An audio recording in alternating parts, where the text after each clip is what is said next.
Hi friends, welcome to Zero to Hero family. நம்ம இந்த வீடியோவில் பார்க்க போகிறது இது ஒரு நல்ல ஒரு குட் நியூஸ் தான். இப்போ ரயில்வே எக்ஸாம் ப்ரிப்பேர் பண்ணிக்கிறவங்களுக்கு ஒரு நல்ல ஒரு சிறந்த ஒரு நியூஸ் தான் இது. இப்போ ஏஎல்பி நோட்டிஃபிகேஷன் அஃபிஷியலாக ரிலீஸ் பண்ணிட்டாங்க. அதோட டீட்டெயிலாக நம்ம பார்க்க போகிறோம். வாங்க பார்க்கலாம். இது வந்து ஓப்பனிங் டேட் வந்து 12 ஏப்ரல் ஸ்டார்ட் ஆகுது. க்ளோசிங் டேட் வந்து மே வரைக்கும் இருக்குது, 11 மே வரைக்கும் இருக்குது. ஃபீஸுக்கான லாஸ்ட் டேட் வந்து 13/5/2025 கொடுத்துருக்காங்க. உங்களோடையது ஏதாவது நீங்கள் மிஸ்டேக் பண்ணிட்டீங்க அப்படின்னா விண்டோ கரெக்ஷனுக்கானது வந்து 14/5 23/5 வரைக்கும் இருக்கும். நீங்கள் மேக்ஸிமம் இந்த தவறு பண்ணாமல் பார்த்துக்கோங்க. ஏன்னா ஃபீஸ் பே பண்ணுற மாதிரி இருக்கும். ஓகே, நல்லா தெளிவாக தெரிஞ்சுக்கிட்டு நீங்கள் அப்ளை பண்ணுங்கள். இதோட வேக்கன்சி நீங்கள் பார்த்தீங்கன்னா 9970 கிட்ட இருக்குது. ஏஜ் வந்து 18 30. உங்களோட இனிஷியல் சேலரி வந்து 19,900 வரைக்கும் இருக்கும். ஃபஸ்ட் இனிஷியலாக இருக்கும். இது வந்து பே லெவல் வந்து 7th சிபிசியில் இருக்கும். லெவல் 2 கிரேடுக்குள்ளது. ஓகே, வாங்க.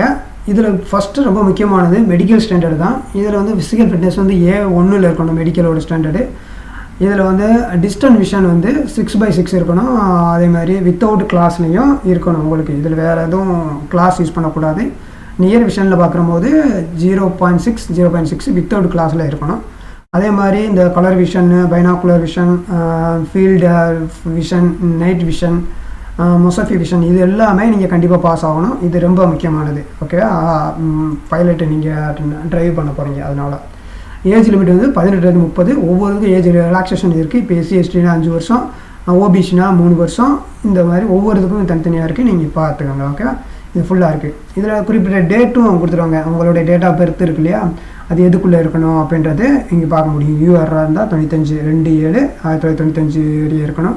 ஓபிசினா 2/7/92 வரையும் இருக்கலாம். 90 SC/ST இருக்கலாம். இந்த மாதிரி இருக்குது. இதே மாதிரி ஆதாருக்கு வந்து 1/7/2007 வரைக்கும் இருக்கணும். ஓகேவா? ஓகே, இதோட ஃபீஸு நீங்கள் பார்க்கும்போது நார்மலாக அதர் ஸ்டூடெண்ட்ஸ்க்கு வந்து 500 பே பண்ணுற மாதிரி வரும். நீங்கள் ஒன்ஸ் நீங்கள் எக்ஸாமுக்கு அப்பீர் ஆகிட்டீங்க, CBT 1க்கு அப்பீர் அட்டன் பண்ணிட்டீங்கனாலே உங்களுக்கு 400 ரீஃபண்ட் பண்ணிடுவாங்க.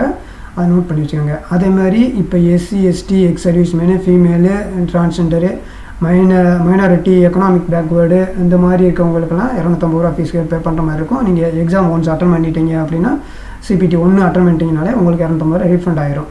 இது ரொம்ப முக்கியம். நெக்ஸ்ட்டு அவங்க ஆல்ரெடி சொல்லியிருப்பாங்க. அங்கே பார்த்துங்க, நீங்கள் கரெக்டாக உங்களுடைய எந்த பேங்க்லேருந்து நீங்கள் ட்ரான்ஸ்ஃபர் பண்ணுறீங்களோ, ஃபீஸ் பே பண்ணுறீங்களோ அதே இதுக்கு தான் ரீஃபண்ட் பண்ணுவாங்க. அதுங்க மென்ஷன் பண்ணியிருப்பாங்க. ஒரு சிலர் வந்து சென்டரில், கம்ப்யூட்டர் சென்டர் இந்த மாதிரி இடத்துல பண்ணுவாங்க. அப்போ எங்கே பண்ணுறீங்களோ அது உங்களோட பேங்க் அக்கௌண்ட்டு, பேங்கு ஹோல்டர் நேமாக இருக்கட்டும், அது எல்லாமே IFSC நம்பர் எல்லாமே எதுலேருந்து வந்துச்சோ அதுக்கு தான் ரீஃபண்ட் பண்ணுவாங்க. அதை கொஞ்சம் நீங்கள் கவனமாக பார்த்து வச்சுக்கோங்க. வேறு ஆள் மூலியம் பண்ணிங்கன்னா, வேறு அக்கௌண்ட் மூலியம் பண்ணிங்கன்னா வேறு அக்கௌண்ட்டுக்கு தான் அந்த காசு ட்ரான்ஸ்ஃபர் ஆகும். அவங்க சிம்பிளாக எந்த அக்கௌண்ட்லேருந்து வந்திருக்கோ அந்த அக்கௌண்ட்டுக்கே ரீஃபண்ட் பண்ணுவாங்க. நெக்ஸ்ட்டு இதோட குவாலிஃபிகேஷன் வந்து உங்களுக்கு கொடுத்துருக்காங்க. 10th SSLC, ITI அதே மாதிரி இங்கே இருக்குது கொடுத்துருக்காங்க. அடுத்து வந்து SSLC ப்ளஸ் கோர்ஸ் கம்ப்ளீட்டட், ஓகேவா, அதெல்லாமே கொடுத்துருக்குது. அதே மாதிரி 10th SSLC plus 3 years diploma முடிச்சிருந்தாலும் அவங்க பண்ணலாம். Combination various stream of their engineering disciplines இருந்தாலுமே அவங்களுடைய இது வந்து ஐடி கேட்டகரியில் எடுத்துக்க முடியும். இங்கே நல்லா மென்ஷன் பண்ணியிருக்காங்க. டிகிரி இந்த engineering discipline as equivalent also acceptable கொடுத்துருக்காங்க. டிப்ளமோ இன்ஜினியராக எடுத்துக்கிடுவாங்க. அந்த கேட்டகரிக்குள்ளே நீங்கள் போயிடுவீங்க. ஓகே, இதுதான் குவாலிஃபிகேஷனுக்குள்ளது. இதோட ப்ராசஸ் எப்படி இருக்குன்னு பார்த்தீங்கன்னா, CBT 1 இருக்கும், CBT 2 இருக்கும். அடுத்து வந்து கம்ப்யூட்டர் பேஸ்டு ஆப்டிடியூட் டெஸ்ட் இருக்கும். அது டாக்குமெண்ட் வெரிஃபிகேஷன், மெடிக்கல் எக்ஸாமினேஷன். இதுதான் ப்ராசஸ்ஸு.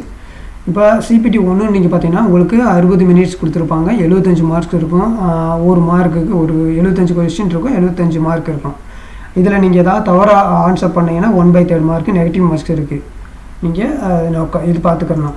இதோட சிலபஸ்ன்னு பார்த்தீங்கன்னா இதுதான் மெயின். இது maths, mental ability, general science, awareness, இதை ஃபுல்லாக நீங்கள் பார்த்துக்கோங்க. இந்த சிலபஸ் ஃபுல்லாக கவர் பண்ணணும் நீங்கள். அடுத்து CBT 2ல் வந்து இருக்குது. இது உங்களுக்கு வந்து CBT 1ல் கிளியர் பண்ணவங்கள 2க்கு கூப்பிடுவாங்க. அந்த தான் இது பேசிக்கானது கொடுத்துருக்காங்க. இந்த 2லேருந்து உங்களுக்கு 2 இது இருக்குது. இது எக்ஸாம் எப்படி இருக்குன்னா 2 hours இருக்கும், 30 minutes கொடுப்பாங்க, 175 கொஸ்டின்ஸ் இருக்கும். அதில் பார்ட் A பார்ட் Bன்னு இருக்கும். இந்த பார்ட் A தான் ரொம்ப ரொம்ப முக்கியமானது. பார்ட் Aவில் வந்து 100 கொஸ்டின்ஸ் இருக்கும், 90 minutes கொடுத்துருப்பாங்க. இதுதான் உங்களுக்கு குவாலிஃபை பண்ணக்கூடிய area part A. Part B வந்து ஜஸ்ட் நீங்கள் பாஸ் ஆனால் போதுமானது, 35 மார்க் வாங்கி பாஸ் ஆனால் போதுமானது. பார்ட் பியில் வந்து 60 மினிட்ஸ் கொடுத்துருப்பாங்க, 75 கொஸ்டின்ஸ் இருக்கும். இதுலேயும் நெகட்டிவ் மார்க்ஸ் இருக்குது. இங்கே சொல்லியிருப்பாங்க பாருங்க, இந்த பார்ட் ஏ தான் ரொம்ப முக்கியமானது, இதை வச்சு தான் உங்களுக்கு குவாலிஃபிகேஷன் பண்ணுவாங்க. பார்ட் பி வந்து ஜஸ்ட்டு நீங்கள் பாஸ் ஆனால் போதும், குவாலிஃபை மட்டும் ஆனாலே போதுமானது.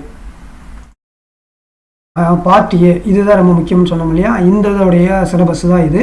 மேக்ஸு, ஜென்ரல் இன்டெலிஜென்ஸ், ரீசனிங் உள்ளது, பேசிக் சயின்ஸ் அண்டு இன்ஜினியரிங் இந்த இதெல்லாமே இருக்கும். இதை ஃபுல்லாக நீங்கள் கவர் பண்ணுங்கள். பார்ட் பி இது வந்து குவாலிஃபை மார்க் தான். இதில் நீங்கள் குவாலிஃபை பண்ணாலும் போதுமானது, 35 மார்க் வாங்கி நீங்கள் பாஸ் ஆனால் போதுமானது. இதுக்கான சிலபஸ் வேரியஸ் ட்ரேட்ஸ் எல்லாம் இருக்குது, நீங்கள் இதை பார்த்துக்கிற முடியும். இதுக்கான புக்ஸ் எல்லாமே இந்த வெப்சைட்டில் நீங்கள் டவுன்லோட் பண்ணிக்கலாம். இப்போ இதோட டீட்டெயில்ஸ் பார்த்தீங்கன்னா, ஃபார் எக்ஸாம்பிள் நீங்கள் ஒரு மெக்கானிக்கல் இன்ஜினியராக படிச்சிருக்கீங்கன்னா உங்களுடைய ட்ரேடு சப்ஜெக்ட் வந்து இதாக இருக்கும். ஃபிட்டர் எடுக்கலாம், மெக்கானிக் எடுக்கலாம், அது மோட்டார் வெஹிக்கிளாக இருக்கலாம், அந்த மாதிரி ஒவ்வொன்றும் இருக்கும். டர்னரு, மிஷினிஸ்ட்டு, இதில் எது இருக்கோ இந்த இதில் ஏதாவது ஒன்று நீங்கள் உங்களுடைய சப்ஜெக்டை நீங்கள் சூஸ் பண்ணிக்கிற முடியும். அதே மாதிரி தான் ஒவ்வொரு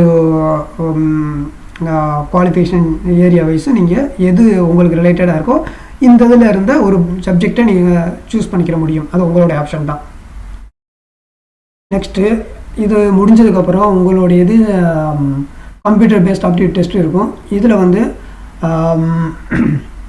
8 டைம் அதில் முடிச்சுட்டு வரவங்கள ஒரு வேகன்சி 8 டைம் வச்சு நம்ம எடுப்பாங்க. இதுலேயுமே நீங்கள் கிளியர் பண்ண பாஸ் 45 மார்க் கிட்ட மேலே எடுக்கிற மாதிரி வரும். இங்கே பார்த்தீங்கன்னா தெரியும், ஏவும் 30% வந்து CBT 2லேருந்து எடுப்பாங்க, 30% ஏயிலேருந்து 70% எடுப்பாங்க. இதை வச்சு தான் எடுப்பாங்க. இந்த CBATல வந்து 30% நமக்கு முக்கியமானது, தேவையானது. இதில் மார்க் எடுக்கணும், இதுவுமே முக்கியமானது. இந்த ஏரியாவும் கவர் பண்ணணும். ஓகே, அடுத்து டாக்குமெண்ட் வெரிஃபிகேஷன், அடுத்து மெடிக்கல் தான். இதுதான் இதோட ப்ராசஸ்ஸு. இதில் வேறு ஏதாவது டவுட் சந்தேகம் இருந்துச்சுன்னா மறக்காமல் கமெண்ட்டில் மென்ஷன் பண்ணுங்கள். வாழ்க வளமுடன். Thank you friends. இன்னும் நீங்கள் மிஸ் பண்ணலைன்னா இன்னும் ஃபுல்லாக தெளிவாக தெரிஞ்சுக்கிட்டு நீங்கள் ப்ராப்பராக அப்ளை பண்ணுங்கள், மிஸ்டேக் பண்ணிடுறாங்க. வாழ்க வளமுடன். Thank you friends.